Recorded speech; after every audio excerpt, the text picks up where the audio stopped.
কৃষ্ণ কৈছে যাবা নাম লগত লৈ যাবা তুমি মোক নাপাহৰিবা কৃষ্ণক নাপাহৰিলে আমি নাম লগত লৈ যোৱা হ'ব আৰু হেৰি পাহৰিলে সেইদিনাখনে আমাৰ সেই দিনটোহে আমাৰ বেয়া এই কথা কৈছে দিলেক পুতনাস্তম মৰিবাক মানে তাইকো ভ্ৰমণীৰ গতি দিলা নাৰায়ণ পুতনা যেতিয়া মধু বামনত দেখি কৰি ভনীয়েকে মধু বামনত দেখিলে কৃষ্ণ মধু বামন উদ্দেশ্যে বহুত স্মৰণ কৰিব পাৰে তেতিয়া মানে বলি ভনীয়েকৰ ইমান মন লাগিলে যে মই তোমাক পুত্ৰ হিচাপে পোৱা হ'লে মই স্তন দান কৰালোহেঁতেন গাখীৰ খোৱালোহেঁতেন এই ভাৱটো থাকিব কৃষ্ণক বুজি পালে নহয় ভগৱন্ত কি বুলি কওঁ অন্তৰ্যামী আপুনি কি ভাবি আছে আমাৰ আজি এই সমাজত নামঘৰত উপবিষ্ট বা প্ৰায় সমস্ত ল'ৰা ছোৱালী সকলোৰে মনৰ কি ভাৱ আছে ভগৱন্ত প্ৰভুৱে এইটো বুজি পায় সেইকাৰণে তেৰাৰ নাম এটা নাম অন্তৰ্যামী পুৰুষ আৰু ভগৱন্ত প্ৰভুক যিজনে সন্তুষ্ট কৰিছে যাৰ ওচৰত ভগৱন্ত দাস্যভক্তি হৈ আছে দাস্য ৰূপ গ্ৰহণ কৰিছে সেই ভকতজনে মানুহ দেখিলে চিনি পায় যেনে চাৰিসিদ্ধ সনক আনন্দ সনক কুমাৰ সনাতন এই কথাটো মই কওঁতে এটা কথা কম চাৰিসিদ্ধৰ ভিতৰত আপোনালোকে যদি চাৰিসিদ্ধৰ নাম ল'ব পাৰে সনক কুমাৰ নামটো হৈছে কাম জয় কামনা জয় কৰা আমাৰ মনলে কামনা যেতিয়া আহে দুৰ্বল ভাৱ আহে তাইৰ প্ৰতি তেতিয়া যদি আমি সনক কুমাৰ নাম লওঁ তেতিয়াহ'লে আমাৰ সেই কাম ভাৱ জয় হৈ যাব মানে দূৰ কৰি যাব সেইকাৰণে তেওঁলোক সিদ্ধ পুৰুষ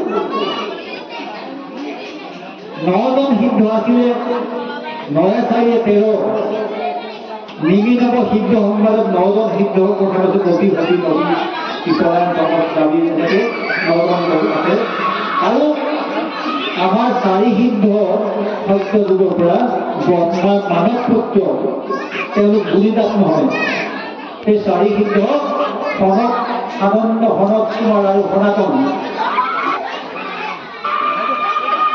এই চাৰিজনৰ নাম ল'লে আমি বৰ সন্তুষ্ট আপুনি মাজ নিশা হাবিত গৈ থাকিলেও ৰাম বুলি আপুনি কওক আৰু মনত সেই চাৰিসিদ্ধ নামৰ কৰক দুৰ্গৈ হাবি মৰি খালি মাজেদি গ'লেও আপোনাৰ ভয় নহ'ব কিন্তু আপোনাৰ ইন্দ্ৰিয়বিলাকে আপোনাক ভয় দেখুৱাব আপুনি ধৰক শ্মশান এখনৰ মাজে নিশা মাছ ৰাতি দুটা কৰিছে এইবোৰ অন্তৰ অভিজ্ঞতা মই ব্যক্তিগতভাৱে কোৱা কথাখিনি মোৰ ভয় লগা নাছিল কিন্তু মোৰ গা মন্ত্ৰী দান খাইছে তেতিয়া মোৰ চাইকেলৰ লাইটটোও নাইকিয়া হৈ গ'ল মই ভাগৱতৰ আহি আছো ভগৱন্ত পৰীক্ষা কৰিছে আপুনি মোকতো পৰীক্ষা কৰিব লাগেনে তাৰপৰা আকৌ মই উঠিছোঁ চাইকেলটো লাইটটো জ্বলি গ'ল নহয়নে গতিকে ভয় বিমোচন আৰু যেতিয়ালৈকে আপোনালোকে গম পাব এজন ভকত তেতিয়া হ'ব যেতিয়া তেওঁৰ ভয় নাইকিয়া হ'ব যেতিয়ালৈকে ভয় থাকিব তেতিয়ালৈকে ভক্ত বা ভক্তা হ'ব নোৱাৰে গৈ থাকক ৰৈ নিদিব অৰ্থাৎ ভক্তি পথত গৈ থাকক মন মাৰি নিদিব এই চব নাপাব ইমান কষ্ট কৰিলো আপুনি চব পাই আছে ভকত চাৰিব পাৰে আত্ম জিজ্ঞাসু অখাদ্য আৰু জ্ঞানী তাকে ট্ৰাফিক মাধ্যম উত্তম আৰু উত্তম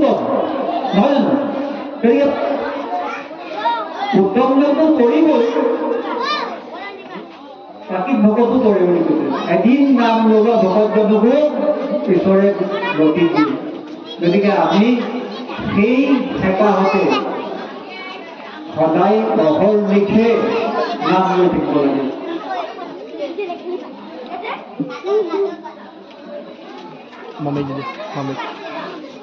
গতিকে আমি নাম লোৱাত ফূৰ্তি কৰিব নালাগে। এই পুতনাই যে কি কৰিছিলে থাকি গ'ল যে তেওঁৰ তেতিয়া মনত প্ৰতিজন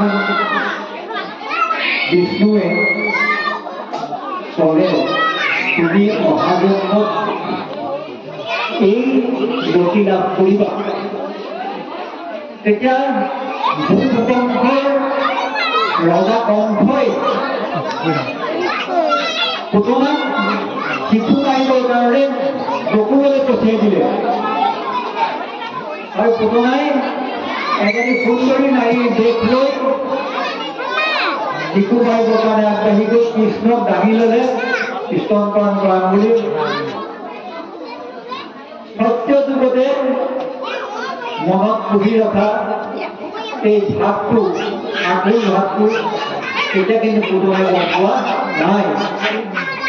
আমি এইটো যুগত যিখিনি ভাৱ আমাৰ আছিলে এই ভাৱত যদি আমি মৰি যাওঁ পৰজন্মত আমি সেই ভাৱতে জন্ম হওঁ। মই যদি কৃষ্ণ নাম চিন্তা কৰি মৰো মই নতুন ভবাম বা কৃষ্ণক পাম। মই যদি ভয় কৰি মৰো তেতিয়া ভূতৰ জন্ম পাম, ভয়াটো অন্য জীৱত জন্ম পাম। মই যদি টকা পইচা চিন্তা কৰি মৰো কথাখিনি কি হ'ব, ময়ো খাব নোৱাৰিলো আনকো নিদিলো সেইটো থাকি যাব। এতিয়া মই মৰি পেলাই কি হ'ম,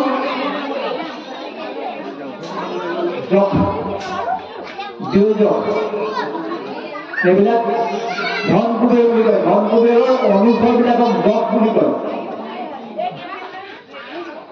মই থাকি যাবলৈ ঘূৰি ফুৰিব ধন বিচাৰি তেতিয়া এইবোৰ বিজ্ঞানে ধন বুলি কয়, কিবা কিবি কথা কয়, কিন্তু প্ৰকৃততে এই ধনটোৱে বিজ্ঞানে ঈশ্বৰৰ সম্পৰ্কে নাই। ঈশ্বৰে বিজ্ঞানক দেখিছে কিন্তু বিজ্ঞানে ঈশ্বৰক দেখা নাই। কিন্তু দুজন বিজ্ঞানে দেখিলে, এজন হৈছে আইনষ্টাইন, হকিং, এই দুজনে দেখিলে। আইনষ্টাইনে পৰমাণু বোমা ভাঙিবলৈ দেখিলে। যি কি নহওক পুতনাই স্তনপান কৰোৱাত কৃষ্ণই প্ৰায় গাখীৰ খুৱাওঁ থাকোঁতে তাইক মানে প্ৰাণ বহি স্তন বহি তাইক মাৰি পেলালে।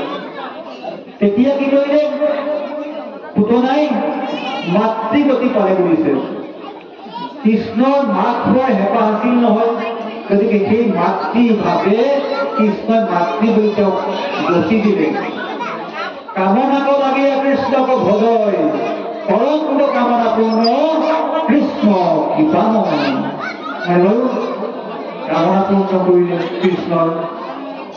গতিকে আপোনালোকে যে কামনা পূৰ্ণ কৰিব এই কথাষাৰ মই এই আসনৰ আগতে এই তিনিখন ভাগত থাকোঁতে আৰু গুৰু বৈষ্ণৱক সাক্ষী কৰি কৈছো পূৰ্য বাহু কৰি যে আপোনালোকেও কৃষ্ণক পাব পাব পাব। মাত্ৰ ভজ, কি ভজ, কেনেকে ভজ, ৰাজ কাজ এৰি। কাজ মানে কাম আছে বুলি আপোনালোকে নামৰে নামকে নাথাকিব। ৰাম নামত কাম নাই, কৃষ্ণ নামে মৰা, হৰি নামত গতি নাই, কোন নামে তৰা। এনেকুৱা কথা ভাগ আছে। তাৰমানে ৰাম নামত কাম নাই, ৰাম নাম লোৱাজনৰ কামনা নাথাকে। নিষ্কামে কৰি একো কৃষ্ণটো অৰ্পণা। আমি নিষ্কামভাৱে কৃষ্ণ সেৱা কৰিব লাগে। এই যিজনে কামনা লাগি কৃষ্ণ ভুলে সেইজনক তুমি কৈছে আৰ্ত। কোনোবাই ভয়ত বুজিছে, কোনোবাই তামসিকভাৱে গৈছে, মোক বোলে আমুক গাঁও মানুহবোৰে বক্তৃতা কৰিছে, প্ৰভু আপুনি তাক চাওকচোন। সেইবুলি মই প্ৰভুক যদি ভজো তেতিয়াহ'লে সেইটো মোৰ তামসিক হ'ব। সেইটো কামনা ভাল কামনা নহয়। এতিয়া মোৰ কৃষ্ণৰ ওচৰত একো কামনা নাই। ইবাৰ কৰোণাময় হৰি কমলাপতি মোৰে নাচাৰিবা নাৰায়ণ, অৰুণ চৰণতলে হৰি কমলাপতি সত্য সত্য পকিল। ইবাৰ কৰোণাময় হৰি কমলাপতি মোৰে নাচাৰিবা নাৰায়ণ, মোক তুমি এইবাৰ নেৰিবা আৰু মত্যত মই মানুহ জন্ম নাপাওঁ। অসমৰ নিচিনা ঠাইত, এই সোণৰ অসমত কলিকাত নৰতনু ভাৰতবৰ্ষ হৰিনাম আৰু হেমঘৰে নাপাইবা, আকৌ সহজে আমি নাপাম। গতিকে আকৌ মানুহ পাম বুলি আশা নকৰিব আৰু কি পাব ঠিক নাই। গতিকে মই আকৌ পাব বুলি ক'লো আপোনালোকক। কি পাব? মানুহৰ বেলেগ বেলেগ মানুহৰ বেলেগ বেলেগ ব্যাধি আছে। তাৰ ভিতৰত 3টা ব্যাধি মূল, সেইকেইটা হৈছে 3টা জন্তু, কফ, বাত আৰু পিত্ত। পিত্ত নোহোৱা মানুহজনৰ মৃত্যুৰ সময়ত পিত্তই খুন্দা মাৰি ধৰি মাৰিব পাৰে। যদি মোৰ ডায়েৰীত লিখা আছে, মোৰ ডায়েৰীত লিখা থাকিব মই কি ৰোগ হৈ মৰিম। মহাভক্ত পৰীক্ষিত যিজনে গৰ্ভতে কৃষ্ণক সংগুষ্ট প্ৰমাণ হৈ দেখিলে, সেই পৰীক্ষিতকো কালে দংশন কৰিলে। আমাৰ ভাগৱত শাস্ত্ৰত কি আছে? দুফালে 2টা হাত আছে, মানে এটা মৰা হাত, যিটো পৰীক্ষিতে ধনুৰ দুডালেৰে শ্ৰমিক মুনি নিমিত নেৰিয়াই দিছিল, যিটো কাৰণে পুত্ৰ সিংহীমুনিয়ে তেওঁক 7 দিনৰ ভিতৰত তেখেতে দংশন কৰক বুলি ক'লে। ভাগৱত তাৰ পৰা কৈছে। ইটো হাত দিয়া হাত, সেইটো হৈছে তক্ষক। গতিকে আমাৰো 2টা হাত লৈ আমি জীয়াই আছো, আমিও 7 দিনৰ ভিতৰতে মৰিম। পৰীক্ষিতে সোমবাৰৰ পৰা দেওবাৰলৈকে, সোম, মঙল, বুধ, বৃহস্পতি, শুকুৰ, শনি, দেও, এই 7টা দিনৰ ভিতৰতে এটা দিনত পৰিছে। আমিও সেই 7 দিনৰ ভিতৰতে এটা দিনত পৰিম। এই 7 দিনত